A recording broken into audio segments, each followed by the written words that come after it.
mereka membayar uang mukanya dari tabungan mereka, tetapi cicilannya harus bisa dibayar dari keuntungan laundry.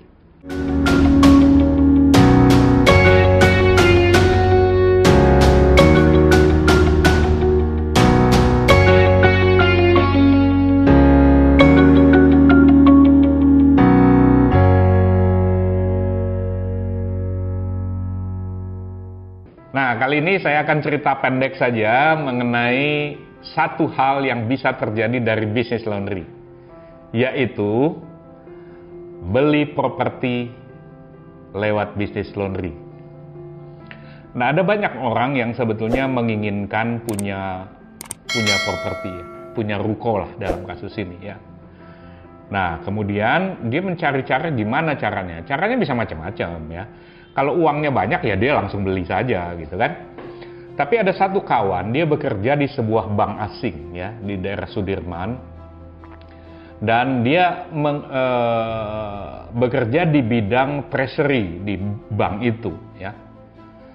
Nah, ini kira-kira 10 tahunan lalu ya. 10-11 tahun lalu.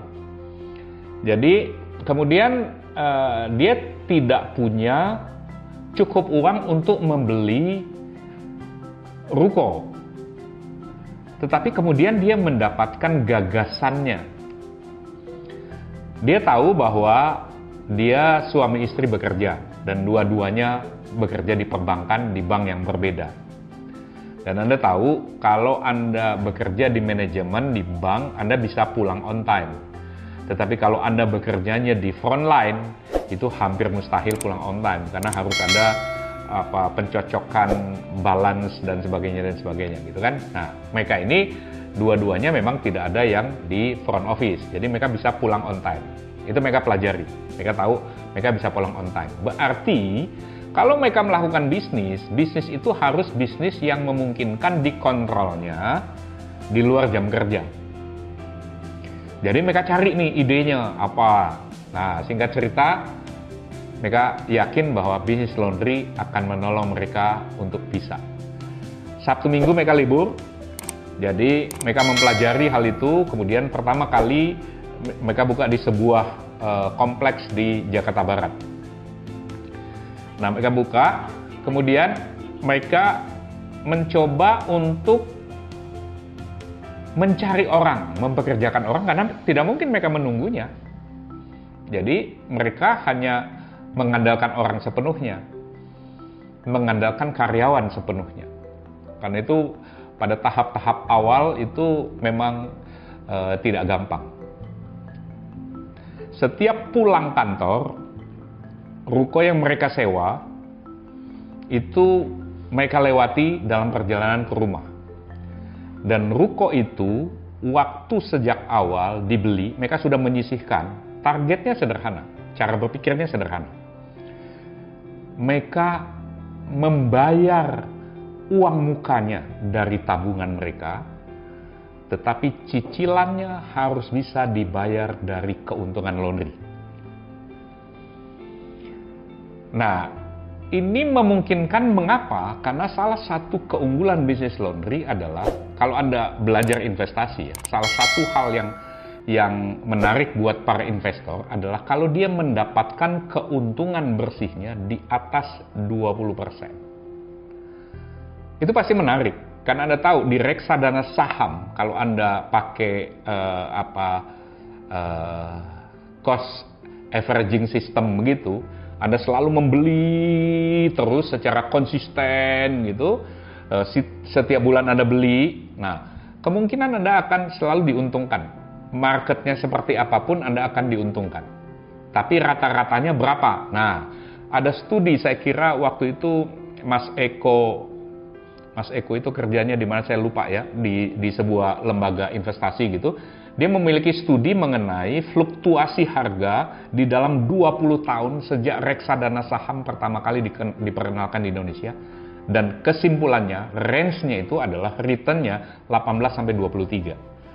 Nah, teman saya ini kan orang bank, jadi dia melek angka, biasa melihat itu. Jadi mereka menyimpulkan bisnis apapun yang bisa memberikan hasil stabil di atas 20% itu menarik. Dan itu yang membuat mereka kalkulasi, kalau mereka bisa bayar DP untuk ruko itu, cicilannya harus bisa dibayar dari laundry. Nah, memang di bulan pertama, bulan kedua tidak bisa ya.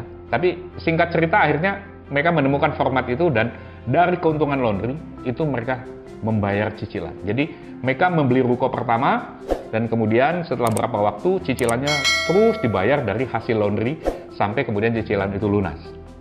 Mereka kemudian membuka sebuah cabang dengan cara berpikir yang sama. Nah, paling tidak, ini kan kira-kira 11 tahun ya. Paling tidak, hari ini saya bisa katakan mereka sudah memiliki 3 unit ruko milik mereka, sudah terbayar lunas dengan cara membayar DP dari uang mereka, tetapi cicilannya dibayar semua dari hasil laundry. Nah, ini cara membeli properti dari bisnis laundry. Jadi, berapa sih sebetulnya margin keuntungan bisnis laundry itu? Kalau pada tahap-tahap sulit, mungkin Anda mendapatkan 20% itu cakep, ya. Tetapi, kabar baiknya adalah bisnis laundry bisa memberi Anda lebih dari itu. Seberapa lebih? 30, 35, 40%. Bergantung pada efisiensi sistem manajemennya, bergantung pada tingkat omset Anda, dan bergantung dari sistem yang Anda bangun di dalam laundry Anda.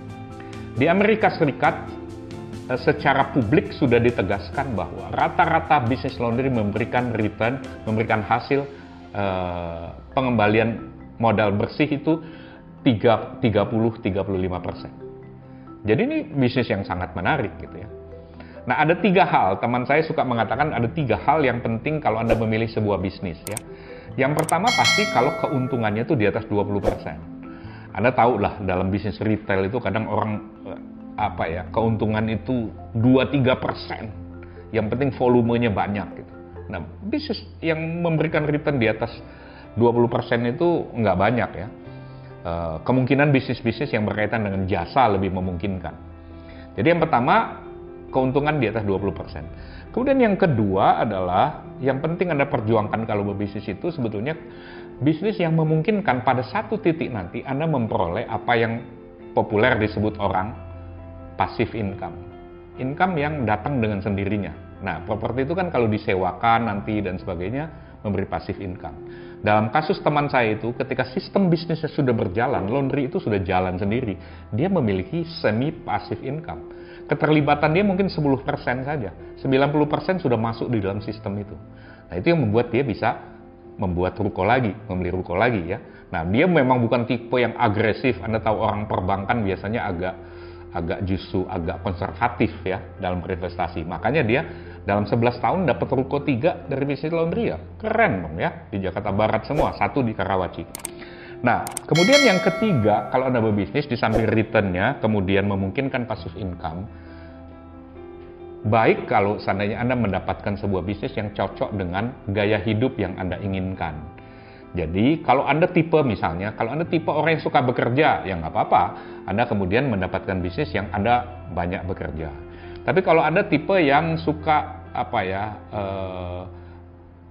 mau melakukan hal-hal yang baru misalnya, sehingga Anda ambil sebuah bisnis yang bisa Anda tinggal-tinggal misalnya, sehingga Anda punya waktu untuk melakukannya. Apapun, kali ini saya harap Anda mendapatkan penjelasan yang memadai tentang salah satu cara mendapatkan aset properti Anda adalah dengan berbisnis laundry.